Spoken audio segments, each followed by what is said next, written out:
Good morning, I'm Angelo Castro III. I'm Angela, and we are the Castros. We bring you the news and the views that make you think. Sometimes we agree. Sometimes we don't. This is News and Views. And here are today's headlines.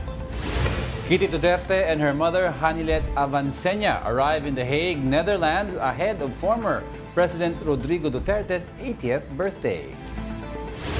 9 administration-backed senatorial bets made it into the Magic 12 in the latest SWS survey. Senator Imee Marcos breaks away from the admin senatorial slate. What led to her decision?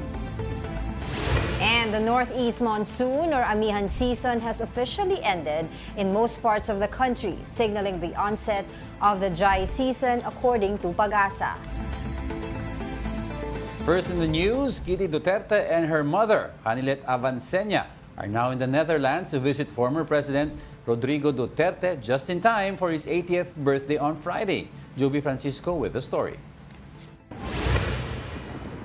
Shalito Hanilet Avancenia and her daughter Veronica Kitty Duterte made an appearance at the Scriveningen prison, the penitentiary where former President Rodrigo Duterte is currently detained awaiting trial for crimes against humanity. The mother and daughter inquired about getting permission to visit the former president, but were seen spending time with supporters outside the detention facility instead. They opted not to grant media interviews. Hanilet was heard thanking supporters.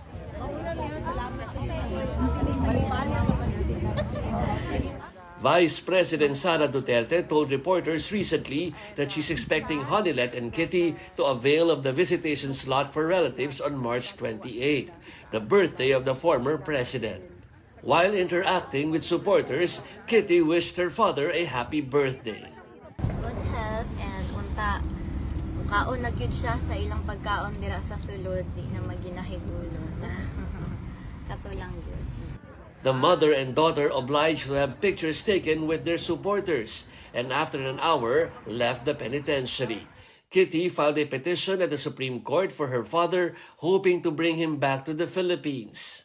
I don't see any action from the Supreme Court of the Philippines affecting the physical custody of Duterte in the International Criminal Court, which is a separate court with separate jurisdiction.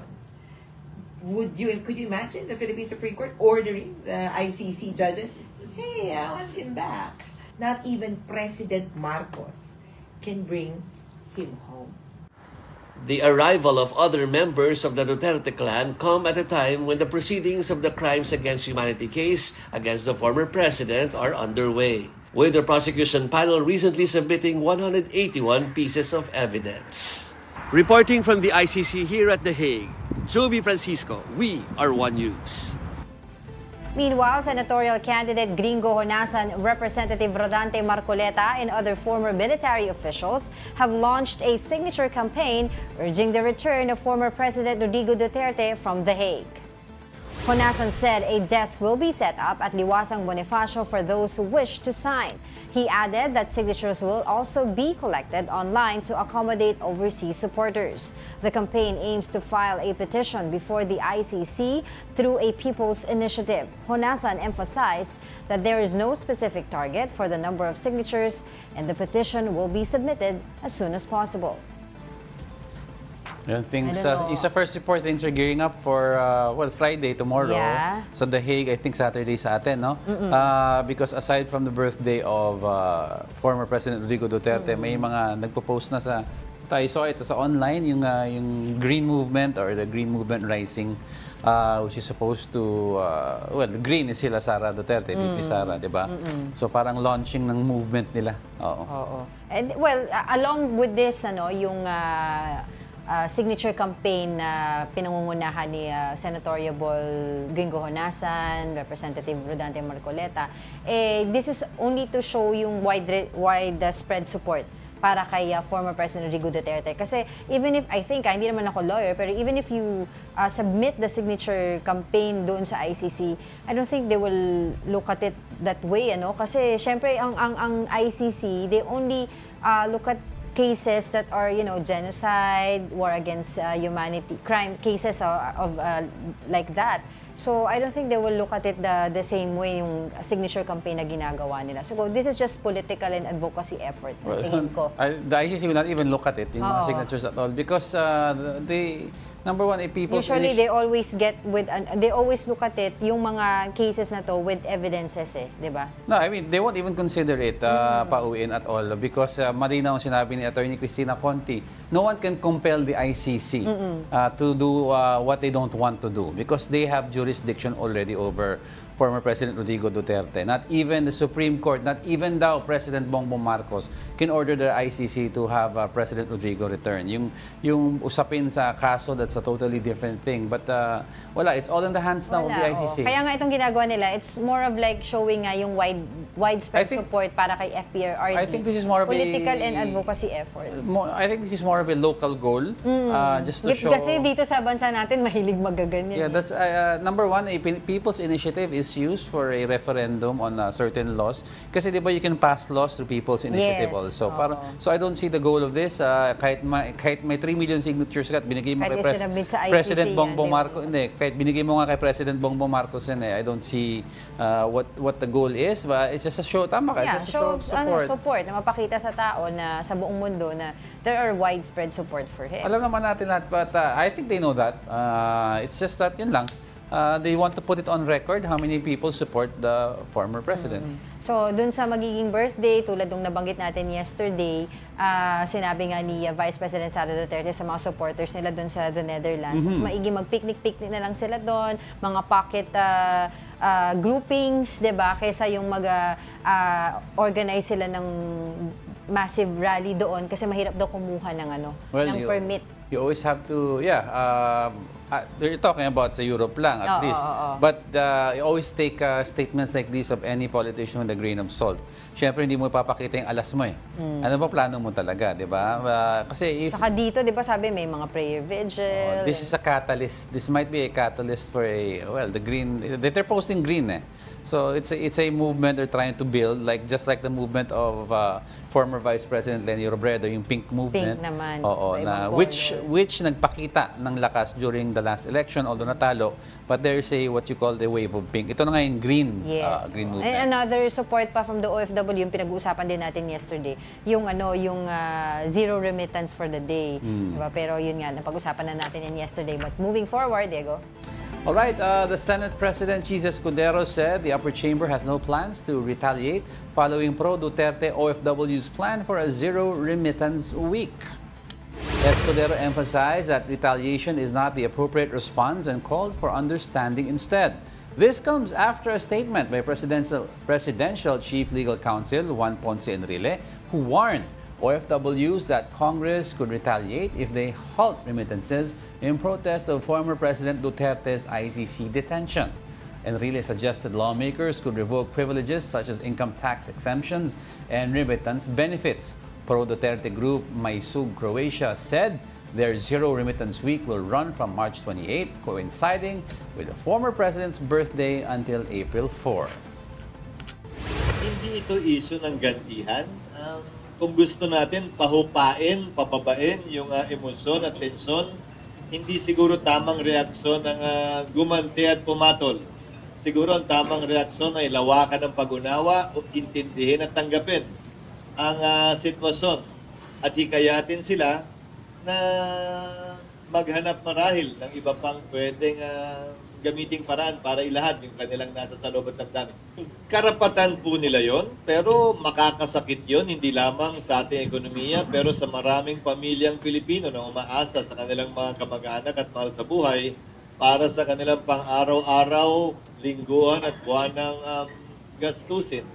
But that is a peaceful mode of protest na hindi pinagbabawal ng batas.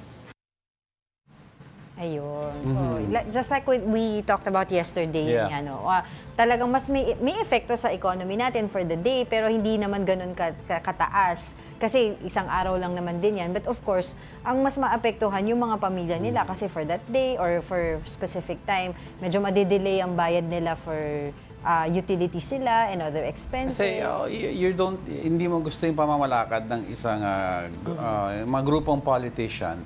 And yet, your way to correct this or show your protest against it is by halting remittances that will hurt the country, not Yeah. directly hurt our leaders. Hindi mo masasaktan ng mga presidente, yung Congress, hindi mo sila, at the end of the day, sweldohan pa naman sila. Ang ginawa nyo, tinanggalan nyo ng income yung bansa. Di ba? Yung bansa Pero mismo, week long pala na, term. hindi pala day. Week pala yung plano one nila. week. Oo. Almost 98 million daw a day ang mawawala. Impact of zero remittance week to the economy is almost zero. Only 0.03% based on 2024 OFW total remittance versus the 2024 PH GDP. Okay. Lalim nun Hindi, para maintindihan lang ng tao, somebody did the calculation, almost 98 million a day for 5 days. So if you compute that, that's roughly about 500 million. When you look at it by numbers wise, mataas siya, pero given that you don't know, kasi ang Europe mismo is like 7% of the entire remittance income ng Pilipinas. So, if everyone in Europe, every single OFW will participate, I doubt it daw. I doubt Doon it sa also. usapin na sinabi, di ba kinakwento ko sa ito nung nag-post si Senator Juan Ponce Enrile regarding this na we have to remember na tama naman siya na may mga tax privileges sa mga OFWs, di ba? Income tax return, exempted sila doon, etc. And pwede daw yan bawiin ng Congress. Pero yun nga, even si Congresswoman Luistro, sabi niya, hindi naman daw nila iniisip na gawin yun. So, because hindi naman lahat ng OFW sa mag-strike yung zero remittance. Pero sana isipin nila na yung galit nila sa isang leader o isang administrasyon, tapos ang gagawin nyo para to call their attention is to hurt the country. That is wrong and far-fetched. Kasi nagagalit kayo sa pamamalakad ng sistema, then kayo mismo din sasaktan nyo yung sarili Yes. nyong bansa. That is totally uncalled for. well, as I've said yesterday also, this is not the first time na ginamit ng mga OFWs yung kanilang mga financial power to stage a protest. In 2013, nagkaroon din pala ng ganun, dun sa kanilang protesta sa pork barrel, etc. So, parang day lang naman yata yung ginawa nila at that time. Alright, in other news, let's move forward. In other news, the Philippine National Police confirms recalling officers from Senator Bato de la Rosa's security.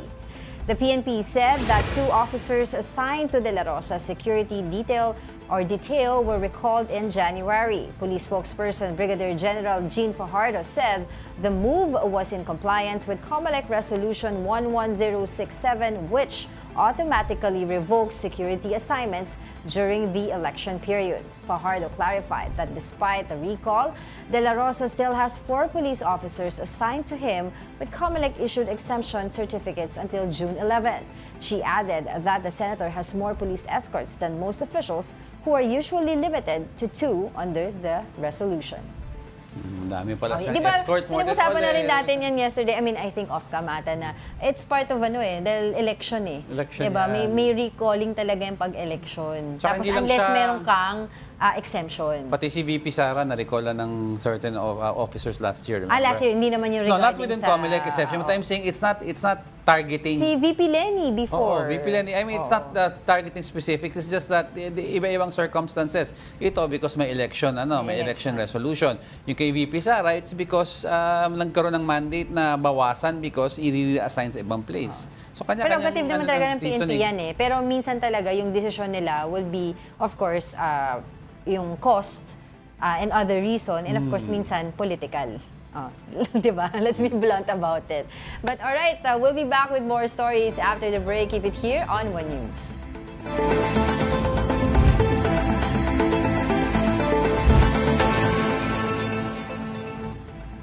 Good morning. You're still watching News and Views here on One News. Bilang Pilipino, bilang Pilipino.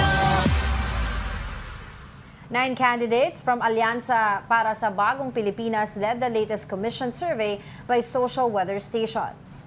Senator Bongo and Representative Erwin Tulfo tied for the top spot with 42% each, followed by Ben Tulfo and Tito Soto, both at 34%. Re-electionist Senators Lito Lapid and Bong Revilla secured 5th and 6th place, respectively. Senator Pia Cayetano and former Senator Ping Lacson tied in 7th to 8th place, while Senator Bato de la Rosa landed in 9th place. Television host Willie Revilla may ranked 10th, followed by Makati Mayor Abby Binay, former Senator Manny Pacquiao, and Las Piñas Representative Camille Villar, who all tied in 11th to 13th place. The survey was conducted from March 15 to 20 through face-to-face interviews with 1,800 registered voters aged 18 and above. 9 party list groups are leading in the latest pre-election survey conducted by the SWS. The March 2025 poll shows 4Ps on top with 10.44%. They are followed by Duterte Youth with 8.42% and ACT CIS with 5.29%. Meantime, FPJ Panday Bayanihan dropped to 4th while Ako Bicol climbed to 5th with 2.51% support. A total of 156 party lists are looking to secure congressional seats in the upcoming polls. Now, to provide more insights regarding these surveys, we have Professor Edmund Tayaw, President and CEO of the Political Economic Elemental Researchers and Strategists, or peers, via Zoom. Hi, Prof. Thanks for joining us again. Hi, good morning. Thanks for having me. All right, Prof, let's start off now. Yung recent, of course, the recent arrest of former President Duterte. Based on these and nakikita mong sa survey, did it affect any movements aside from Senator Bongo, of course, of the other candidates of the Rodrigo Duterte slate? Well, at the least, no, if our reference would be the previous surveys, we were faring quite worse, no, before. At umakyat sila ngayon, no, if I'm not mistaken, they're on striking distance as far as the Magic 12 is concerned. But don't get the hopes too high, no, kasi alam mo sa history ng ating senatorial voting, if you are ranked 8 and above, that's a pretty shaky situation, no? And also for the information of your viewers, no, it's important to understand that at the least, no, since 2013, there is a tendency for surveys to no longer reflect the actual result. I mentioned 2013 because all of the exit polls, with the exception of one, the survey done by Radio Mindanao Network, no, placed Senator Grace Poe at the between 8th and 12th spot, no? But if you remember, that election had Senator Grace Poe as the number 1 winning candidate, no? So ang layo, Yes. no? Right. Just imagine how was this significant, no, the movement has been as far as 2013 is concerned. That's why I've always been insisting, although of course SWS always conducts its surveys face-to-face, I've always been advising, no, the public and practically anyone who looks at the survey to understand that the purpose of the survey is more to identify the areas where a candidate is lacking or is weak, and also identify the areas where a candidate is strong and find out the reasons why. And that the campaign should be adjusted accordingly. Yes, that's right. Hindi yun pwedeng maging reference na, nandun ako sa Magic 12, so sigurado na ako. That's right. No? Yun ang dapat nating tandaan. So, and we still have we still have more than a month, no, to think about who we are going to vote for. Prof, yung binanggit mo kasi the 8 is yung sa top 8, no, medyo shaky pa yan, yung sa 8. How will then this political machinery of the administration, let's face it, may epekto po yan, no? How will the machinery affect yung nasa top 12 in terms of movement at sino makakapasok? Do you see any admin candidates who are medyo shaky will get a lot of help from the machinery? Alam mo kasi at the end of the day, the machinery as far as the government is concerned is more only in terms of exposure, no? Kasi siyempre kapag nasa administrasyon ka, the wanted idea of a political machinery is more of the availability of resources, no? Yes. But I'm sure, of course, everyone will agree that it's not just the machinery that is important here. If you're going to look at the top 6, for example, all those names are basically because of their names that they are making it to the top 6. Yes. It's kind of sad, I have to admit, no? Lalong-lalo na, I'm sorry, but I will be categorical. Like, for example, having to vote for someone who was asked a number of times what will be his, Platform, is that platform? legislation, no? Yeah. That will Yeah. be identified to himself. Tapos ang sagot niya, ano bang magandang ilagay? Tapos when he was asked further, bakit wala siyang maisagot? Ang sagot niya, hindi pa ako nananalo. So pag nanalo na ako, saka ko pag-iisipan niya. Pero pinili pa din ng mga respondents. Although, wala siya sa top 6. Kasi yung top 6 lang yung pwede nating sabihin na medyo safe na. Safe. Bumaba man yan, malamang papasok pa din sa 12. No? Kasi okay. ang movement, Yun yung trend oo. ang tawag kasi sa pagboto ng mahigit isa, no, sa parehong posisyon, ang tawag diyan multi-member district, no. Yan ang tawag sa electoral system. Sa madalit sabi, ang tawag dito ay marami yung binoboto mo, no, sa parehong posisyon. In this particular case, 12. Yeah. But take note that not everyone, ako for example, I never voted for a full 12. Ang binoboto ko lang 3, 4, marami na yung 6 kasi talagang tinitingnan ko sino ba dito yung pupwede. Sino yung maayos.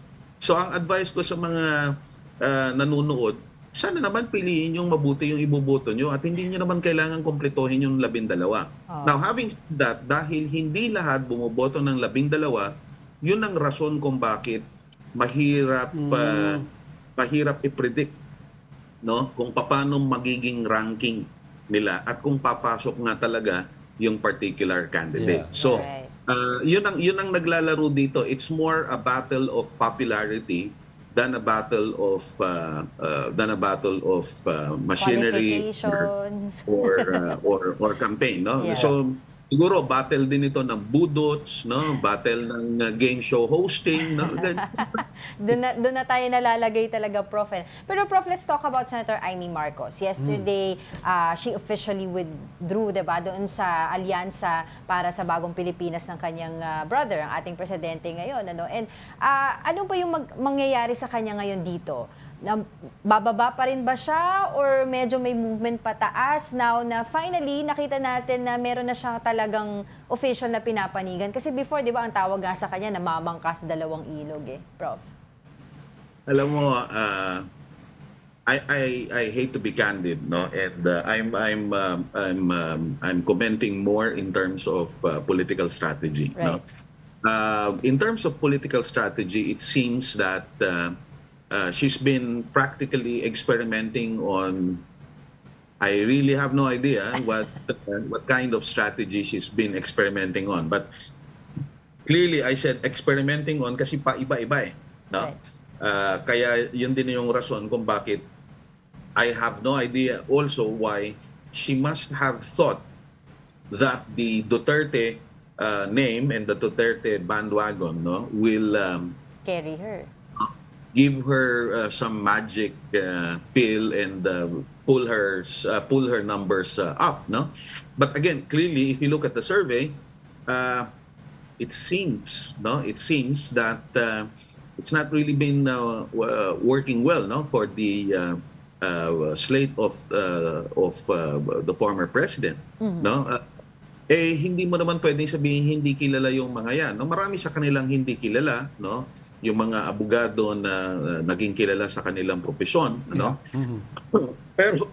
Pero meron ding mga kilalang miyembro ng slate na yon, no? Like a former singer and a former action star na yun na nga sabi nila best actor recently, no, when the former president was arrested, no? But they're not anywhere near the top 12. Sabi ko nga, they moved towards a striking distance. If I'm not mistaken, nasa 17 yata sila pataas, no? But still very, in other words, I'm not inclined to think that they really have a chance, no? I mean, we're just 1 month before the elections, no?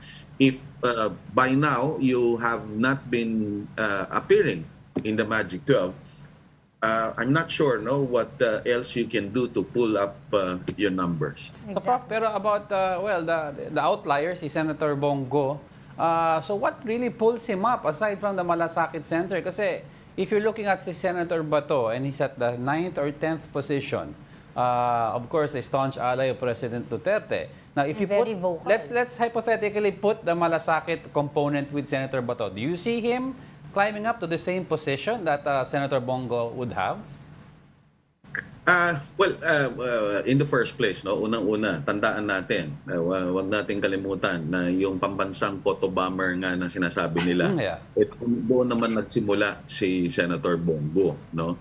At yun na nga, talagang dumikit sa isipan natin yung Malasakit Center, no? At iyon ang isa sa mga sa akin, kung ako tatanungin mo, at para doon sa mga nag-aaral ng pulisiya ng gobyerno, actually yung Malasakit Center is a duplication of sorts, kasi yung health benefits matagal nandyan yan. Nagdagdag ka lang Malasakit Center na, alam mo, mahilig tayo nung ang tawag dito, fixer, no? Ayaw nating gawin na tayo mismo yung mag-aayos ng mga kailangang ayusin para maka-access tayo ng public service, no? Lagay ng Malasakit Center. Sinisweldohan mo pa ngayon yung Malasakit Center para supposedly maging go-between mo, maging fixer mo. Pero dahil nga, naging sikat yung Malasakit Center, dumikit yan kay Senator Bongo. But again, as I've said, it's not like it's only Malasakit Center that stuck to his name. Even if, again, I have to emphasize, and I hope that the people, the voters especially, will really look closely at the kind of policy advocacies of many of those running for senators. Pwede lang sabihin na mabuti naman may policy advocacy kaysa yung walang policy advocacy, magbudots lang ang katapat o kaya pangalan lang, no? Yeah. Pero Prof, do you think the people now are forgetting the difference between a senator, a legislator, and an executive function like a mayor or a president? Kasi feeling nila pag may dole-outs ka, magiging effective legislator ka. So, is that what's happening now? Kasi you mentioned number 10, si Willie Revillame, who's known for helping people physically, giving them money and assistance. And the Tulfo brothers, likewise. Sila ang matataas. Alam mo, it's much worse than that, no? One of the easiest to see, no, is the dole-out dole-out mentality, okay?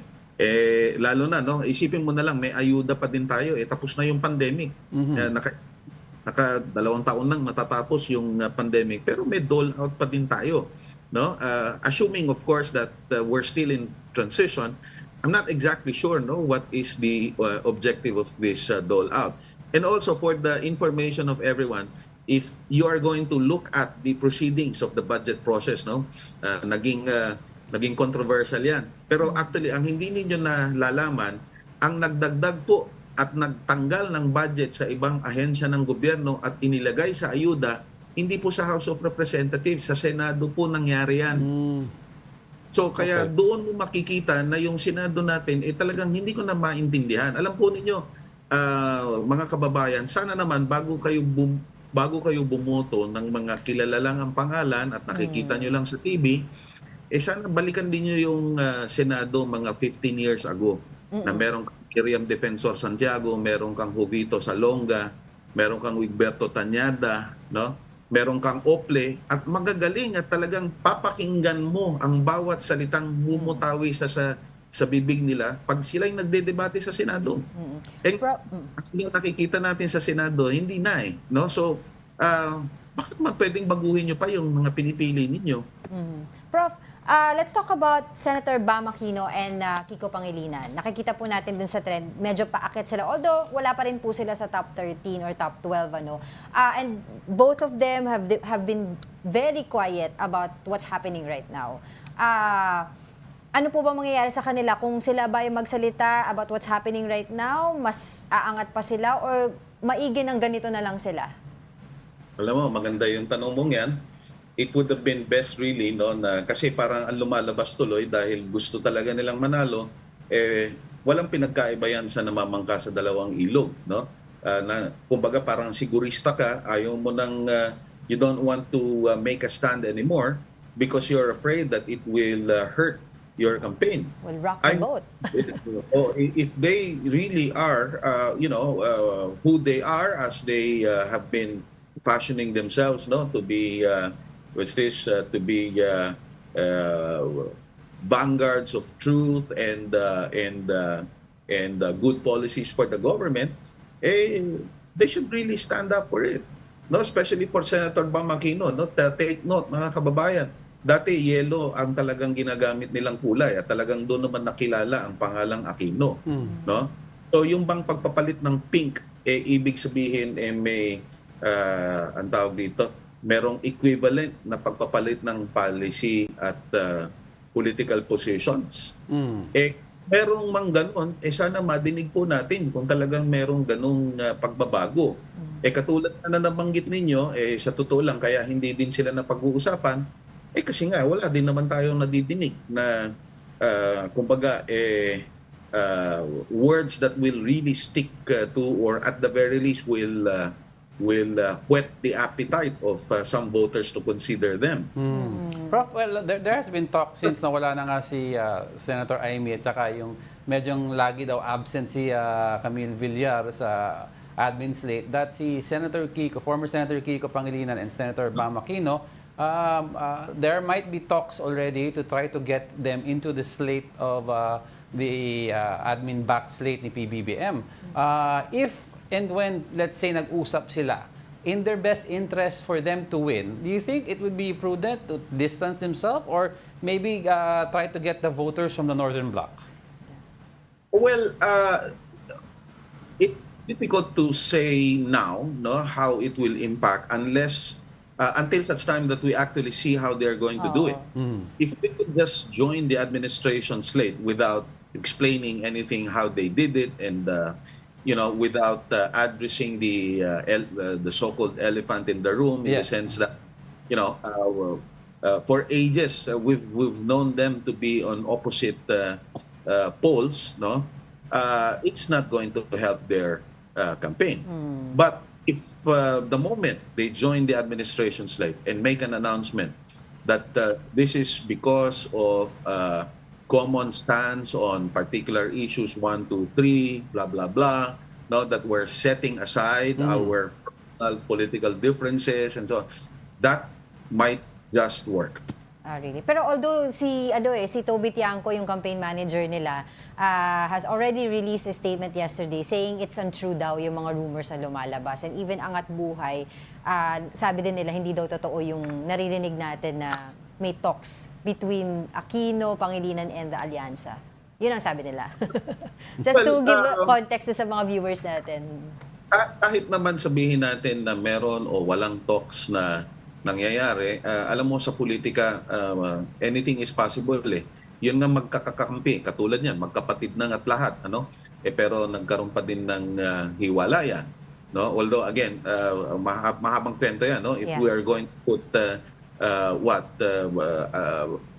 context as far as and history, no, as far as the sibling relationship is concerned, we would get a better picture, no, why it's not impossible that happened. No, so sa madalit sabi, the fact that is possible, no, magkapatid na't lahat, anything is still possible. So kahit walang formal talks, no, and I'm inclined to think that if you look at the administration now and the members of the cabinet and so on and so forth, no, sabihin na natin hindi ganun kapopular ang presidente, no, but if we will be objective enough, we are still we can't really deny, no, that there's an effort to make a good mix, no, to say the least, a good mix of people working in government. In other words, a good mix of yellow, of green and red, orange, working. Yes. Alright, so anyway, si Kiko wait. daw has They already already said denied no. it. But hypothetical lang naman ang tanong ko eh. I'd like to ask, Prof, there's been a lot of talk about confusion, especially sa loyalists, no, sa mga Northern Bloc from the KBL days of old, na sino ba talaga ang nagdadala ng Ferdinand Marcos Sr. brand? Is it PBBM or is it Senator Imee Marcos? Kasi ang tingin ng iba, si PBBM parang medyo is gearing towards similar policies to the late President Noynoy Aquino. Well, first and foremost, I'm not sure really whether the brand is still there. The name is still there, but we've seen this in practically most, if not all, political families and political names that we've seen. Iba na talaga yung branding or iba na yung political or policy tendencies ng mga bata no? We can't avoid ang problema kasi natin sa politika natin, talagang personalan ang politika natin, no? Hindi natin tinitingnan yung programa. At kung akong tatanungin, hindi naman imposible na kaya iba yung naging approach ni Noynoy sa nanay niya o iba yung approach ni BBM ngayon sa tatay niya. Kasi whether we like it or not, the times before have been significantly different from the times today. So whether we like it or not, it's not because of I'm my father's son, so I will continue what my father did and so on. Hindi. I mean, in the same manner, if we are going to actually compare the daughter, no, of former President Rodrigo Duterte, malayo, no? So hindi pareho, no? Hindi porke magkapangalan ibig sabihin aasahan na natin na ganun din yung magiging estilo. Magkakaiba nga ng grupo yan eh. If you are going to look at the group of Vice President Inday Sara, iba din sa grupo ng kanyang tatay. No? So ganun But do you think it's a conscious effort, Prof, by the PR handlers of the President right now to steer clear from controversial issues that are tied to the late President Ferdinand Marcos? Because you see him also skirting away from controversial issues. For transparency purposes, no, I worked with the president when he was senator. No, I was one of the key consultants with the former UP-NCPAG dean. No, and we've seen him work firsthand. And I have to say that the president, as much as possible, really focuses on a particular issue at hand. As far as handlers are concerned, as far as communications and with this presenting the administration as a whole, no, is concerned, no, and these are of course the job of other people. I'm not exactly sure how conscious they've been doing it, no, but as far as the president is concerned, I'm quite sure that the way he's been handling issues is defined only by one yardstick, no, understanding what the issue is and figuring out how best to address it. Right. That's all. No, so he's not perfect, of course. I mean, our overall political setup is, that's why I don't call it system. It's just a setup because, alam mo, lahat ng tao-tao lang eh. No, kahit kapartido yan, wala naman tayong tunay na partido. Kaya nga, pagka may pangalan ka, may pera ka, wala kang magawa, paggising mo sa umaga, takbo kaya ako. Ganyan na nangyayari sa atin. So, to my mind, no, it is going to it will be useful only, no, if we really look into, no, the kind of leader a particular person is. I'm not saying this only because of I'm not saying this only for Bongbong Marcos. I know a number of other political leaders, no, and hindi naman yun ang pinag-uusapan natin dito, but everyone has his own idiosyncrasy. Let's just put it at that. All right. On that note, maraming salamat po sa inyong mga insights. Maganda yung mga napag-usapan natin today. Thank you so much for your time, Professor Edmond Tayo. Thank you po. All right, Senator Imee Marcos has dropped out of the administration's senatorial slate, Alyansa para sa Bagong Pilipinas. Senator Marcos attributed her decision to differences in principles, particularly in light of former President Rodrigo Duterte's arrest. She said she can no longer campaign alongside other members of the slate and will maintain her independence throughout the election period. Now, for his part, Alianza campaign manager Representative Toby Tiangco denied reports that opposition former Senators Kiko Pangilinan and Bam Aquino would be joining their slate. He also emphasized that the Alianza is still, quote, solid. Palace Press Officer Undersecretary Angelo Castro believes the Philippines would end up in a dumpster if Vice President Sara Duterte were to become president. Castro made this statement after VP Sara said that the country is bound to end up in a trashy situation because Filipinos are becoming hopeless about the current state of affairs in the Philippines. The Palace Press Officer added that it would be difficult for everyone if a leader spends more time abroad than in the country.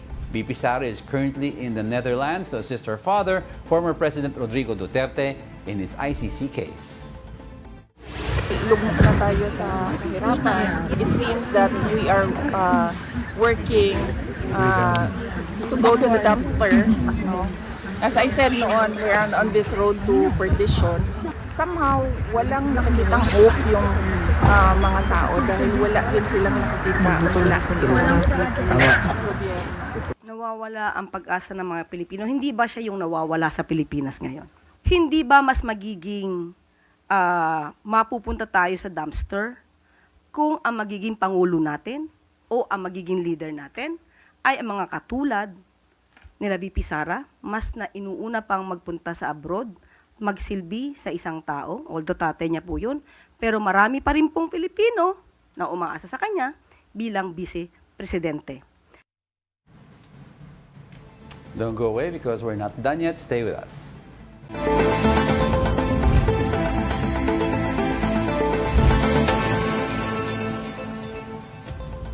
Welcome back. You're still watching News and Views here on One News. The Department of Public Works and Highways confirms that the EDSA rehabilitation project will begin during Holy Week. DPWH Secretary Manuel Bonoan says the project will prioritize the Pasay to Guadalupe section and Balintawak to Monumento. He notes that starting Holy Week aims to minimize traffic disruptions as many motorists leave Metro Manila. The DPWH targets completing key sections by November before pausing work for the holiday season. Meanwhile, the MMDA will soon release a detailed traffic management plan for the project. The Northeast Monsoon, or Amihan, has officially ended, marking the start of the dry season across the Philippines, according to Pag-asa. While most areas will experience warmer temperatures, occasional thunderstorms may still occur. Pag-asa advises the public to take precautions against heat stress. It also urged everyone to optimize water usage for personal and domestic needs. Yun, at So saka finally, yesterday, official na. Dry season na tayo. Actually, kasi wala talaga tayong summer. Walang Correct, tawag eh. Pero parang nako-correlate na lang natin yung summer dry kasi season to summer. is linked to a break. Summer break. Pero ang sabi ng Pag-asa, it's not going to be as hot as last year. Because last year was terrible eh. They released a statement na it's not going to be, yung temperatures, although may mga times na may critical level pa rin, danger level, pero hindi daw po parang last year. Actually nga, mas na-late yung yung pag-declare ngayon ng Pag-asa. Oo, kasi lumalaban si Amihan eh. March to May ang dry season. Eh ngayon pa-end na ang March eh. Ngayon pa lang. Ayun. So ang sinasabi kasi nila, yung Amihan were still very persistent sa northern areas. Kahit nagbabadya yung easterly sa central to southern areas, di ba? But yeah, go ahead. To talk more about this, we are joined by Pag-asa weather specialist Dan Villamil. Hey Dan, good morning. Yes po, good morning po sa inyo and to our viewers. So as of now, may minomonitor ang Pag-asa na low pressure area sa loob ng ating latest location natin. As of 3 a.m. today, ay 220 kilometers east ng Hinatuan, Surigao del Sur. Maliit naman yung chance na nasabing low pressure area na maging bagyo in the next 24 hours. Pero magdudulot pa rin ito ng mga kaulapan at mga kalat-kalat na pag-ulan, papulong at pagkilat sa most of Visayas, Northern Mindanao, Caraga, and Davao Region. For Metro Manila and sa nalalabing bahagi pa ng ating bansa, magpapatuloy naman itong mainit at malinsangang panahon na dulot ng easterlies. Pero ngayon pa man, nandiyan pa rin yung mga tsansa ng usual late afternoon or evening na mga thunderstorms. And sa ating sea condition o sa kalagayan ating karagatan, wala namang gale warning na nakataas. And banayat hanggang sa katamtamang pag-alon ang ating inaasahan sa malaking bahagi ng ating bansa. Yes, Dan, yung yung dry season medyo late, parang late na nag-start, no? Does it mean na also mag-e-end siya later on or same schedule pa rin ang ang tatakbo nito? Well, usually based po sa ating latest analysis, same schedule pa rin naman po. Nasan pa rin natin yung usual or normal onset naman ng ating rainy season. So itong dry season kasi nagtatagal yan hanggang the latter parts of May. And starting sa first weeks ng June, saka na natin mararanasan yung usual occurrence ng ating afternoon thunderstorm. So this signifies yung pagpasok naman ng ating southwest monsoon o yung habagat season natin. Pero just to clarify lang, which areas pa rin yung pwedeng makaranas pa ng mga pag-ulan?